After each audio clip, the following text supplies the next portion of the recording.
Well, it's Tuesday afternoon. The shadows are lengthening here in Adelaide after a simply stunning day. The weather has been magnificent and it really is a stunning ground. Nasser and Michael are with me. When did you first play here? Many moons ago. Yes, we've got very happy memories here actually. Myself and Nas both came in 1988. There was the inaugural Under-19 World Cup to celebrate Australia's bicentenary. And most of it was played in South Australia, but in the towns called Renmark, Berry and Mildura. But the semi-finals were here at the Adelaide Oval, and we took on Australia. Got absolutely marmalised by Australia, but that was the first time that we played here. You got a few, didn't you, on that day? Did you get 50 or something? Oh, I thought when you said we got happy memories, we lost. But I got a few. That's all I was worried about. And the flight, coming over on the flight, he suddenly turned to me. I was trying to ignore him, put me pods on.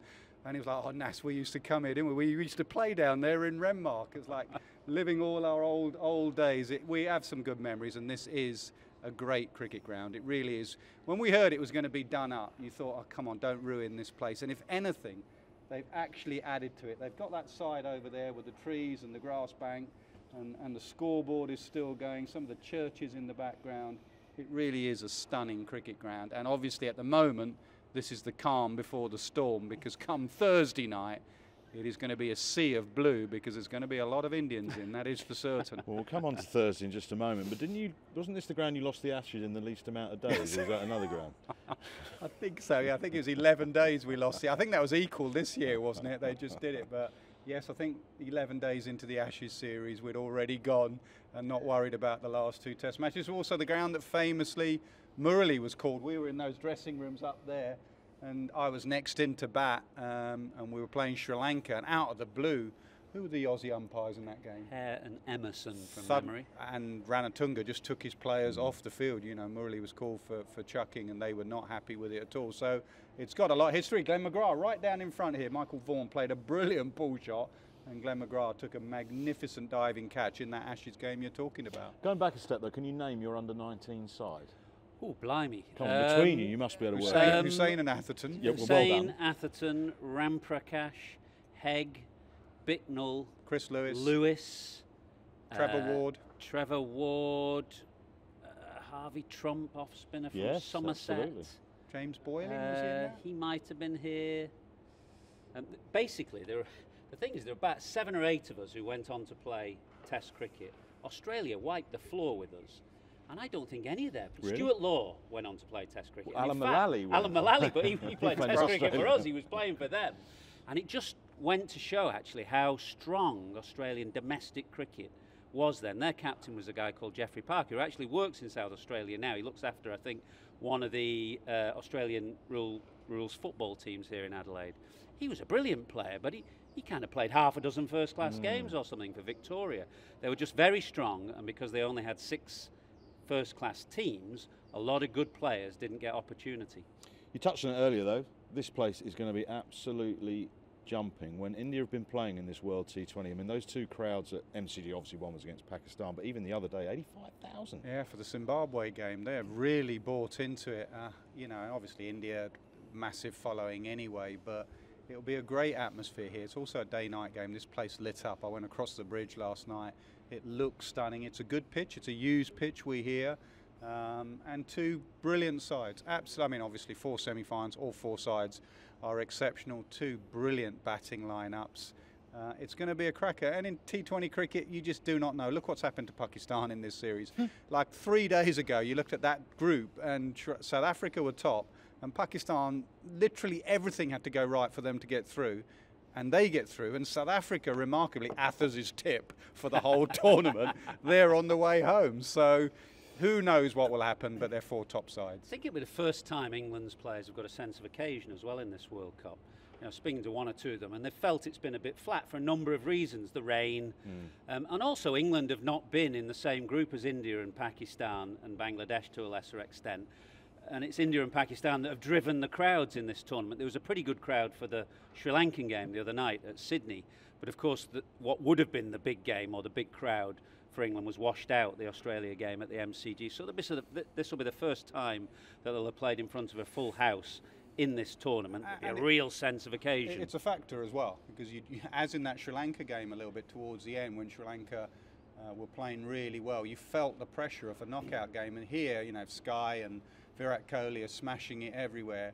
Suddenly you realise the occasion. One thing will help England is that they've got a lot of players that have played IPL cricket, so will know that atmosphere. You know, Josh Buttler would have known that atmosphere throughout his IPL days. So you are playing a little bit against the crowd as well. So how you handle that is going to be absolutely vital. And the flip side for India is that their record in ICC events, when they've got to this stage, I think they won, last one was 2013, a Champions Trophy. They've fallen at this sort of hurdle, maybe because of the pressure of a knockout game. You know, you go from hero to zero very quickly as an Indian cricketer. You've said this a lot about India. That's their next step, isn't it? To dominate world events, not bilateral events and IPLs, but world events. It is, and I know you've done a lot of stuff with Owen Morgan today, and Owen's mantra in these events, if anything, a little bit like Brandon McCullum, if anything, go harder. Yeah. Don't be fearful. I listened to a good podcast because he was next to me on the flight over. I put a podcast on, and Joss was talking about that World Cup final and what he's got written on his bat. I mean, we can't say it's something and he was playing in that World Cup final, and at one stage he wanted to scoop, and even though there's fine leg and third man back, and he was like, shall I in a World Cup final? And he said, no, that's my shot. Whatever game, that's what I want to do. And that's the challenge really for India, is to play that attacking style. You know, Surya Kumar Yadav, who I'm sure we'll touch on, he's got this fearless attitude about him. Can he, will he, should he? Of course he should play exactly the same in a knockout game. I think he will. Well, let's deal with that first, because you've written a piece in the Times about Sky, and you made correctly the point that Ravi Shastri told him very early on in the piece, you just land the blow, and he did. Yeah, that was his words, I think, to him. Land the first punch, and you can imagine Ravi saying it, can't you? If you're a young player about to make your debut, you probably say, okay, so right, I will. And in fact, he didn't bat in his first game, but then 4 days later he went to play England in Ahmedabad, and he did land the first punch. If you remember, Jofra Archibald a bouncer to him, and he just flipped him away, almost Gordon Greenwich style, with that one knee up, and put him into the stand first ball. And he's been pretty much landing punches ever since. I mean, his innings the other night against Zimbabwe was incredible at the end. Richard Ngarava, the left-arm bowler, was trying to push him as wide as possible, and he was still, you know, flipping it behind square, almost from beyond the return crease. So, an incredible player. He's rightly the #1 ranked T20 batsman in the world right now. And, you know, there are more established names there, Kohli, KL Rahul, Rohit, but I reckon he's the one who England's bowlers will be thinking most about ahead of the game. How do we stop this guy scoring? Because, you know, we've talked about the ground here, and the interesting bit about the shape of the ground is that it's got short, square boundaries. And, of course, Sky's great strength is either slicing it behind point or flipping it behind square into these pockets that are quite short here at the Adelaide Oval. So you would think the ground would play to his strengths. It was funny, I sent the CricViz guys, you know, doing some prep for the game. I said, come on, send me the strengths and weaknesses of Surya Kumar. And the WhatsApp, that was 15 of them on his strengths. Plays pace bowling well, plays spin well, hits square, scoops it more than any cricketer in the history of the game. Maybe someone like Mahela Jayawardene has scored more runs behind square than him, but his strike rate all round.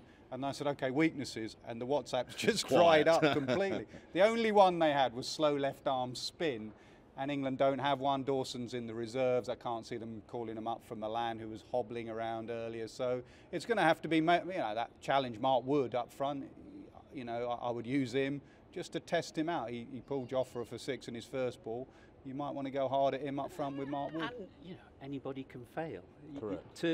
To play, his numbers are staggering in T20. His average, you know, 42 at a strike rate or 180 puts him, you know, leagues ahead of anybody else. But to play with that consistency at that tempo, you're going to fail occasionally. I know he hasn't been. He's been incredibly consistent, but he may just have a bad day. Just one thing I also picked out on what you were writing, you're always a big believer in your product of your environment, am I right in saying that? And the Pakistani cricketers that I've played with, Sakleh, Mushtaq and Waqar, they always talk about tape ball cricket, reverse swing and smacking it.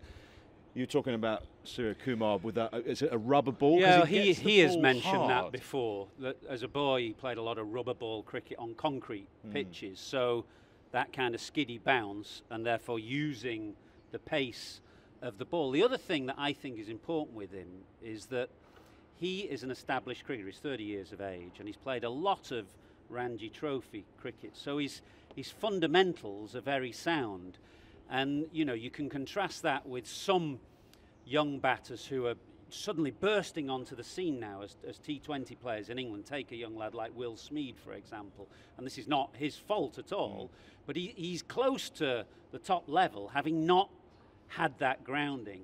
And it may just be me being a bit old-fashioned, but I actually think by having that grounding, you get a broad range of experiences, you get tested along the way, and you've got something to fall back on if you start to struggle in T20. So I think that kind of solid grounding as a cricketer that he's had has helped him have that immediate success at this level. Well, it's not just Sky, of course. The three lads ahead of him are serious players. Rohit Sharma got hit on the forearm in the nets behind us by the specialist ball thrower. We understand he'll probably be all right, but you know, Rohit, KL, they haven't got the runs perhaps at the moment, but it's a semi-final. We know what Kohli can do. They're a formidable lineup. They are, and we feel, and we don't know yet, they may even get a little bit stronger because there's rumours that Rishabh Pant might come in. Now, Rishabh against England. Did you say they're getting stronger? Do you mean they're stronger without our mate, DK? Come on. Obviously, DK is one of the all-time great players that's ever played for India. But all-time great shirt. Rishabh Pant's record against England is phenomenal. He plays Adil Rashid very well, and he's also very good square of the wicket, which we've spoken about. So Rishabh Pant will be a threat, and that then lengthens their lineup that you have Hardik Pandya at 6, Akshar Patel comes in at 7, Ashwin at 8. So it is a formidable lineup, but the only thing I'd say about that lineup is that only 2 of them are in form at the moment.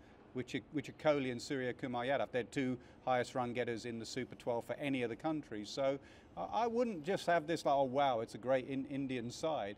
You know, they lost to South Africa. They only just got over the line against Pakistan in that great game at the MCG. So they definitely can be beaten. And that's touching it a little earlier. One of the way the game really has fundamentally changed is that a lot of England's boys will know these guys from IPL. So, you know, that great Australian Test side, there was a bit of a fear factor. Who is Warne? Who is McGrath? Steve Waugh? My goodness, we didn't know the characters. They know them now as individuals. Does that take some of the way, the mystique? Yeah, possibly. I think that's a fair call. It also helps, I think, with relationships between teams. Yeah. I'm not amazed. I'm routinely made aware after every game how close the players are on opposing teams. You often see them at the end of a game, after the presentation and everything, you'll see little groups standing around, 4 or 5, but of different nationalities, different teams, because they play together so much in these franchise competitions. So the advantages of that are, as you say, there's no mystique. They know them as human beings. They will know that they have the same vulnerabilities and the same fears as anybody else.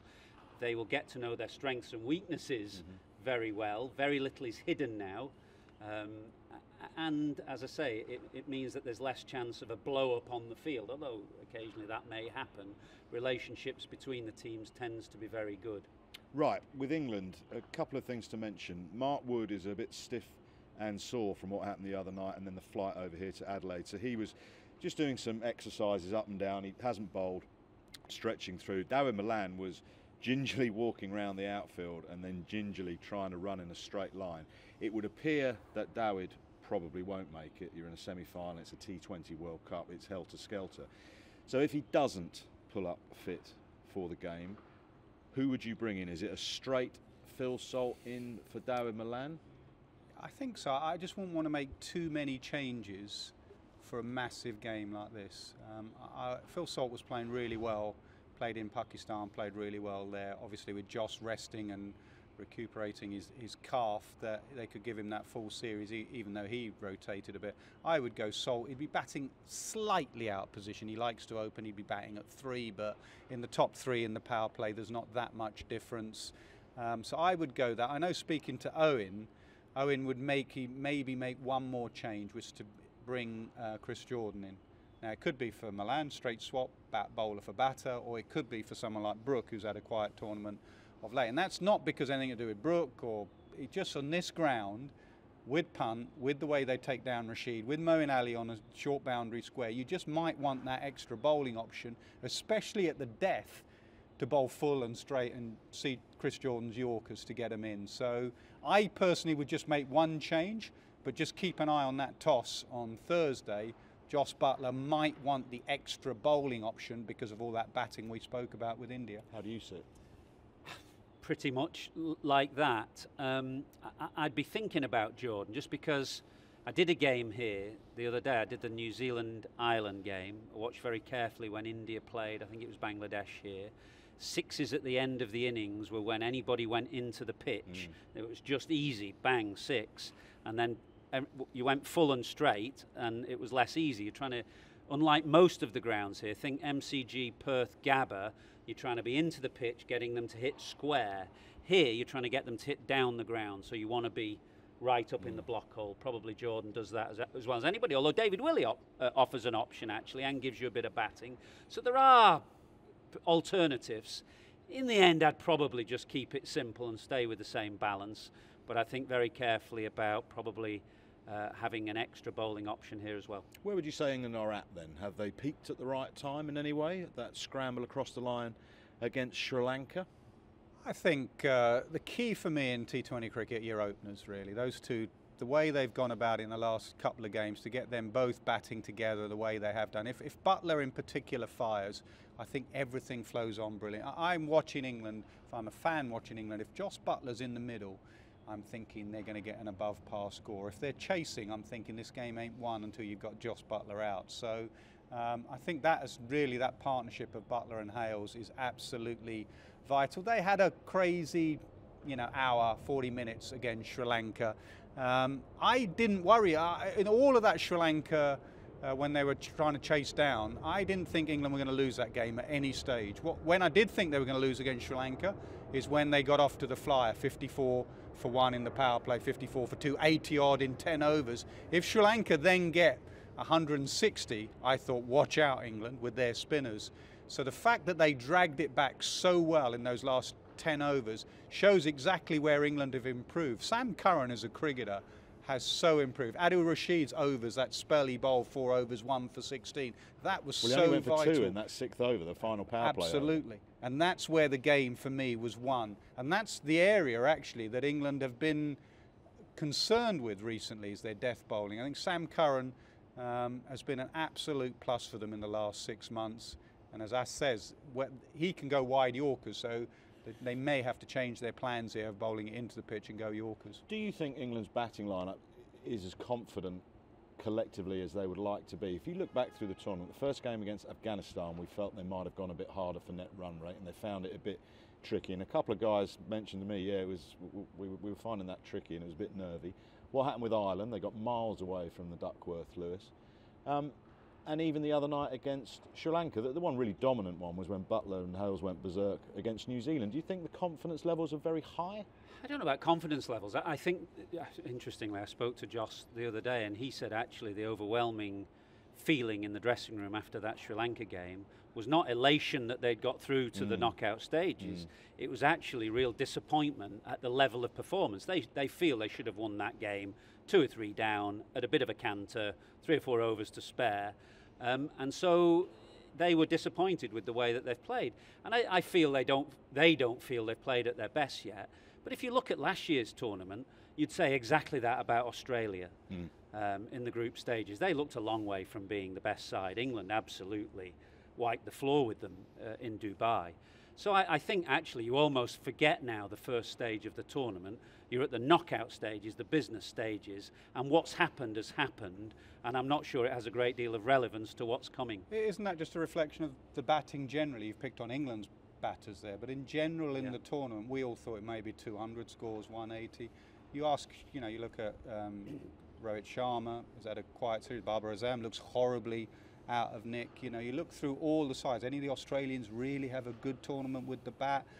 South Africa maybe, David Miller, a little bit Riley Russo, Bavuma really struggles. So I think in general with the wet weather that we've had, I think the bowling has dominated, especially with the new ball. So a lot of sides could say that about their batting lineup. What about this pitch then? some murmurs of discontent because it's a used pitch. They've had 2 games on it already. It's a World T20 semi-final. Should they have a fresh pitch? Will that make a difference? Well, it's under sheets now, so I've not actually seen it, but I was here. Looks good. Visually, yeah, I went exactly. out there earlier. And so I did the New Zealand-Ireland game here, and I think that's the pitch they're playing on. And it looked the best pitch that I'd seen of all the grounds in the tournament. Because we've seen some spicy pitches at Perth and Melbourne. This one visually looked great, had a nice even covering of grass. That was 4 days ago or 5 days ago, so the groundsman will have had time to sprinkle it, roll it. The weather has certainly warmed up since I was here 5 days ago, so I'd fully expect it to be a good pitch. You've got to be a good player to get runs in a World Cup semi-final here, that's for certain. Even at under 19 level, you've got to be a really good player. It's a tricky pitch. A few down to third man. Can we talk briefly about the other semi-final, which is going to take place tomorrow at the SCG? You're going to be our Pakistan expert because I've just decided that. Someone in Crick Info actually wrote a good line. He said, "Don't try and understand Pakistan.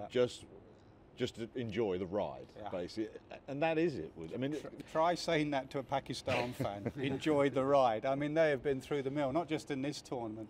Every tournament they play in, they play well, and your hopes come up, and then they disappoint. They play really badly, and you write them off. There was a table the other day: South Africa at the top, Pakistan down here. 3 days later, that's flipped. Pakistan through, South Africa on the way home. You just, even in a game, that Pakistan-India game at the MCG. They're winning that. You know, India need 27 or 26 with 8 balls to spare. Haris Rauf has to nail one of those last 2 deliveries, and India lose and Pakistan win, and he doesn't, and Kohli hits it for 12 or whatever it was, and then Pakistan lose that as well. So they go through that.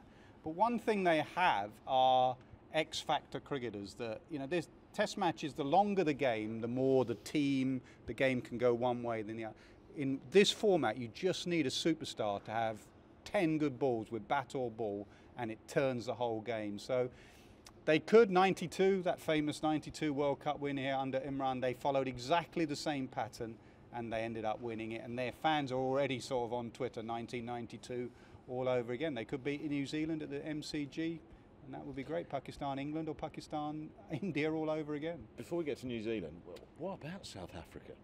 That's extraordinary. How stupid am I to back South Africa in a World Cup knockout? How long is this podcast? You were looking for value in the bet. Yeah, I was, but I just thought, you know, their pace attack, Russo back, some damaging, hard-hitting cricketers, batsmen in there. We flew in last night. We arrived at the airport here in Adelaide.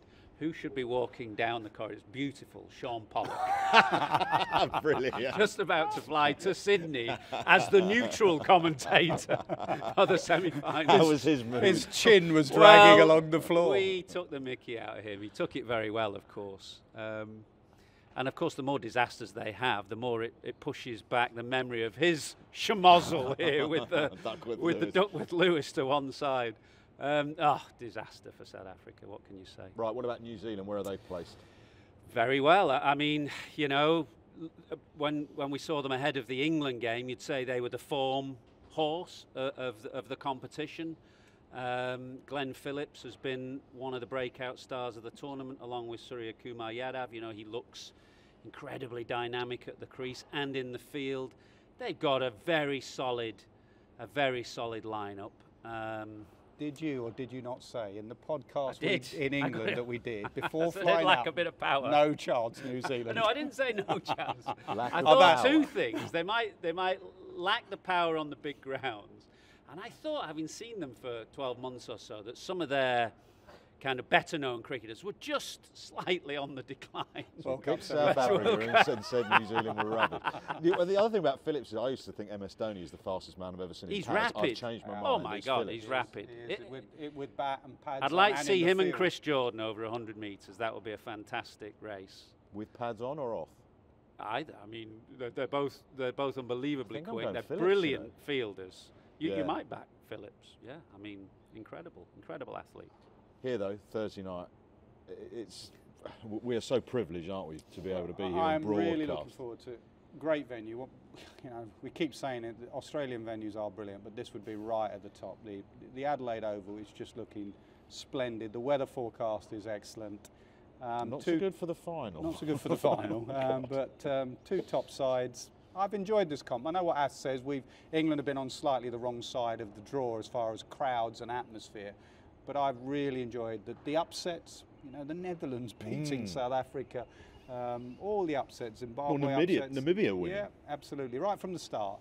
So I've enjoyed the tournament. Let's just hope for two really good semi-finals and a rain-free final. It is peaceful now, but it won't be on Thursday. Join us at 7 o'clock in the morning. First ball goes down at 8.